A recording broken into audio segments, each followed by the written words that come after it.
उनका जीवित होना, घुश्मेश्वर शिव का प्रादुर्भाव तथा उनकी महिमा का वर्णन। सूत जी कहते हैं, अब मैं घुश्मेश नामक ज्योतिर्लिंग के प्रादुर्भाव का और उसके महत्व का वर्णन करूंगा। मुनिवरों, ध्यान देकर सुनो। दक्षिण दिशा में एक श्रेष्ठ पर्वत है जिसका नाम देवगिरी है। वह देखने में अद्भुत तथा नित्य परम शोभा से संपन्न है।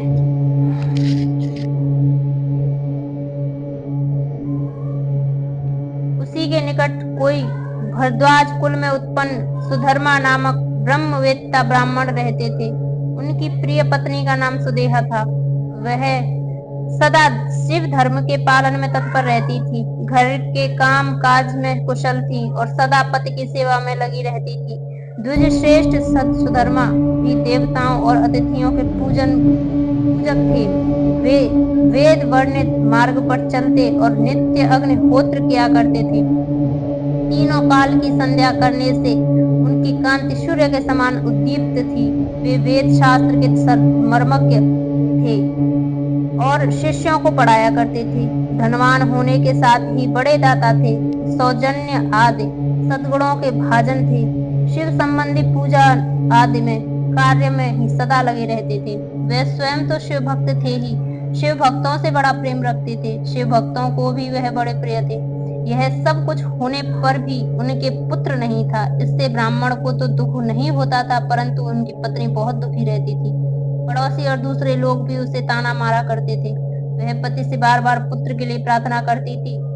पति उसको ज्ञानोपदेश देकर समझाते थे, परंतु उसका मन नहीं मानता था। अग्नि तत्व गढ़ ब्राह्मण ने कुछ उपाय भी किया, परंतु वह सफल नहीं हुआ। तब ब्राह्मणी ने अत्यंत दुखी हो बहुत हठ करके अपनी बहन घुश्मा से पति का दूसरा विवाह करा दिया। विवाह से पहले सुधर्मा ने उसको समझाया कि इस समय तो तुम बहन से प्यार कर रही हो, परंतु जब इसके पुत्र हो जाएगा तब इससे स्पर्धा करने लगोगी। उसने वचन दिया कि मैं अपनी बहन से कभी डाह नहीं करूंगी। विवाह हो जाने पर घुश्मा दासी की भांति बड़ी बहन की सेवा करने लगी। सुदेहा भी उससे बहुत प्यार करती रही। घुश्मा अपनी शिव भक्ता बहन की आज्ञा से नित्य 101 पार्थिव शिवलिंग बनाकर विधि पूर्वक पूजा किया करने लगी। पूजा करके वह निकटवर्ती तालाब में उनका विसर्जन कर देती थी। शंकर जी की कृपा से उसके एक सुंदर सौभाग्यवान और सद्गुण संपन्न पुत्र हुआ। घुश्मा का कुछ मान बढ़ा। इससे सुदेहा के मन में डाह पैदा हो गई। समय पर उस पुत्र का विवाह हुआ। पुत्र वधू घर में आ गई। अब तो वह और भी जलने लगी। उसकी बुद्धि भ्रष्ट हो गई और एक दिन उसने रात में सोते हुए पुत्र को छुरे से उसके शरीर के टुकड़े टुकड़े करके मार डाला और कटे हुए अंगों को उसी तालाब में ले जाकर डाल दिया जहाँ घुश्मा प्रतिदिन पार्थिव लिंगों का विसर्जन करती थी। पुत्र के अंगों को उस तालाब में फेंककर वह लौट आई और घर में सुखपूर्वक सो गई। घुश्मा सवेरे उठकर प्रतिदिन का पूजन आदि कर्म करने लगी। श्रेष्ठ ब्राह्मण सुधर्मा स्वयं भी नित्य कर्म में लग गई। इसी समय उनकी ज्येष्ठ पत्नी सुदेहा भी उठी और बड़े आनंद से घर के काम काज करने लगी, क्योंकि उसके हृदय में पहले जो ईर्ष्या की आग जलती रही थी वह अब बुझ गई थी। प्रातः काल जब बहू ने उठकर पति की शैया को देखा तो वह खून से भीगी दिखाई दी और उस पर शरीर के कुछ टुकड़े दृष्टिगोचर हुए। इससे उसको बड़ा दुख हुआ। उसने सास घुश्मा के पास जाकर निवेदन किया, उत्तम व्रत का पालन करने वाली आर्य, आपके पुत्र कहाँ गए? उनकी शैया रक्त से भीगी हुई है और उस पर शरीर के कुछ टुकड़े दिखाई देते हैं। हाय, मैं मारी गई, किसने यह दुष्ट कर्म किया है? ऐसा कहकर वे बेटे की प्रिय पत्नी भांति भांति से करोड़ विलाप करती हुई रोने लगी। सुधर्मा की बड़ी पत्नी सुदेहा भी उस समय हाय मैं मारी गई ऐसा कहकर दुख में डूब गई। उसने ऊपर से तो दुख किया, किंतु मन ही मन वह हर्ष से भरी हुई थी।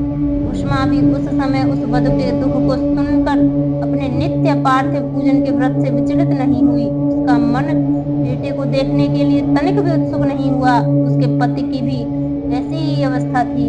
जब तक नित्य नियम पूरा नहीं हुआ तब तक उन्हें दूसरी किसी बात की चिंता नहीं हुई।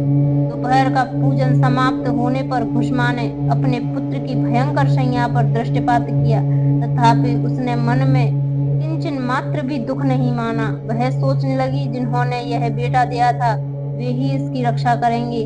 वे भक्त प्रिय कहलाते हैं, काल के भी काल हैं, सत्पुरुषों के भी आश्रय है। एकमात्र वे प्रभु सर्वेश्वर शंभु ही हमारे रक्षक हैं। वे माला गूंथने वाले पुरुष की भांति जिनको तोड़ते हैं उनको अलग भी करते हैं, अतः अब मेरे चिंता करने से क्या होगा। तब विचार करके उसने शिव के भरोसे धैर्य धारण किया और उस समय दुख का अनुभव नहीं किया। वह पूर्ववत पार्थिव शिवलिंगों को लेकर स्वस्थ चित्त से शिव के नामों का उच्चारण करती हुई उस तालाब के किनारे गई। उन पार्थिव लिंगों को तालाब में डालकर जब वह लौटने लगी तो उसे अपना पुत्र उसी तालाब के किनारे खड़ा ही दिखाई दिया। सूत जी कहते हैं, ब्राह्मणों, उस समय वहां अपने पुत्र को जीवित देखकर उसकी माता घुष्मा को न तो हर्ष हुआ न विषाद। वह पूर्ववत स्वस्थ बनी रही। इसी समय उस पर संतुष्ट हुए ज्योति स्वरूप महेश्वर शिव शीघ्र उसके सामने प्रकट हो गए। शिव बोले, सुमुखी, मैं तुम पर प्रसन्न हूँ, वर मांगो। तेरी दुष्टा सौत ने इस बच्चे को मार डाला था, अतः मैं उसे त्रिशूल से मारूंगा। सूत जी कहते हैं, तब घुष्मा ने शिव को प्रणाम करके उस समय वह वर मांगा, हे नाथ, यह सुदेहा मेरी बड़ी बहन है, अतः आपको इसकी रक्षा करनी चाहिए। शिव बोले, उसने तो बड़ा भारी उपकार किया है, तुम उस पर उपकार क्यों करती हो। दुष्ट कर्म करने वाली सुदेहा तो मार डालने के ही योग्य है। घुष्मा ने कहा, देव, आपके दर्शन मात्र से पातक नहीं ठहरता।